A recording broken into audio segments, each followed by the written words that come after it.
नमस्कार मित्रांनो, मी भूषण गवळी आपल्यासमोर एक नवीन प्रश्न घेऊन आलोय. हा प्रश्न आर्टिकल्सवरती आला इकॉनॉमिक्समध्ये आणि कंबाईनच्या पूर्वपरीक्षेमध्ये हा प्रश्न विचारला. बघूया प्रश्नामध्ये काय विचारलं. भारतीय संविधानामध्ये कोणत्या अनुच्छेदामध्ये केंद्रीय अर्थसंकल्पाची परिभाषा केली? परिभाषा म्हणजे काय? कोणत्या कलमामध्ये अर्थसंकल्पाची व्याख्या केली आहे आणि केंद्राचं विचारलं मित्रांनो. मग केंद्राच्या अर्थसंकल्पाची जी व्याख्या आहे ती अनुच्छेद 112 देतो. जर केंद्राच्या अर्थसंकल्पाची व्याख्या अनुच्छेद 112 देतो, तर राज्याच्या अर्थसंकल्पाची व्याख्या ही आर्टिकल 202 मध्ये आपल्याला पाहायला मिळते. आर्टिकल 116 जर बघितलं ना मित्रांनो, याच्यामध्ये अनुदानाबद्दल चर्चा केली. मग अनुदान हे 3 प्रकारचे त्याच्यामध्ये वोट ऑन अकाउंट असेल, वोट ऑफ क्रेडिट असेल, एक्सेप्शनल ग्रँट असेल. तर ह्या ज्या 3 गोष्टी आहेत, vote on account, vote of credit, exceptional Grant, याचं जे मेन्शन आहे हे 116 मध्ये. मग तुम्हाला विचारलं जाऊ शकतं एक्सेप्शनल ग्रँट ही खालीलपैकी कोणत्या आर्टिकल मध्ये मेन्शन केली? त्याचं उत्तर येतं मित्रांनो 116. म्हणजे जर पूर्ण अर्थसंकल्प मंजूर होण्यापूर्वी जर आपल्याला तात्पुरता खर्च करायचा असेल, तर तो तात्पुरत्या खर्चाची परवानगी मिळण्यासाठी आर्टिकल 116चा वापर केला जातो. आणि सेम आर्टिकल स्टेटसाठी जर म्हटलं तर आर्टिकल येतो 206. बरोबर. मग आर्टिकल 115 आणि आर्टिकल 205. आर्टिकल 115 केंद्रासाठी, 205 राज्यासाठी. याच्यामध्ये सप्लिमेंटरी, ॲडिशनल आणि एक्सेस ग्रांट या तिघांचा उल्लेख 115 आणि 205 मध्ये आपल्याला पाहायला मिळतो.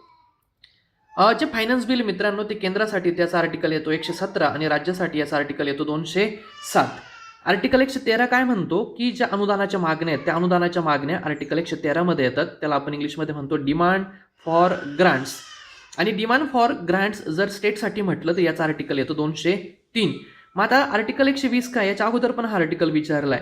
संसदेची जी अधिकृत भाषा आहे तिच्याबद्दलची चर्चा 120 मध्ये आणि जे विधानमंडळ आहे त्या विधानमंडळाची जी अधिकृत भाषा आहे त्याचं चर्चा आपल्या 210 मध्ये पाहायला मिळते. 114 केंद्रासाठी ॲप्रोप्रिएशन बिल मांडलं जातं 114 ने आणि ज्याला आपण विनियोग विधेयक म्हणतो आणि राज्यासाठी ते 204 ने मांडलं जातं. बरोबर. 113 काय म्हटलं आपण? डिमांड फॉर ग्रांट्स आणि स्टेटसाठी याचा आर्टिकल येतो 203. आता सगळ्यात महत्त्वाचे आर्टिकल्स मित्रांनो मनी बिल. केंद्रासाठी 110 नंबरने आर्टिकलने मांडलं जातं आणि राज्यासाठी 199 ने. केंद्रासाठी हे फक्त लोकसभेमध्ये मांडलं जातं, राज्यासाठी विधानसभेमध्ये. केंद्रामध्ये याला राष्ट्रपतींची शिफारस आवश्यक, राज्यामध्ये याला राज्यपालांची शिफारस आवश्यक.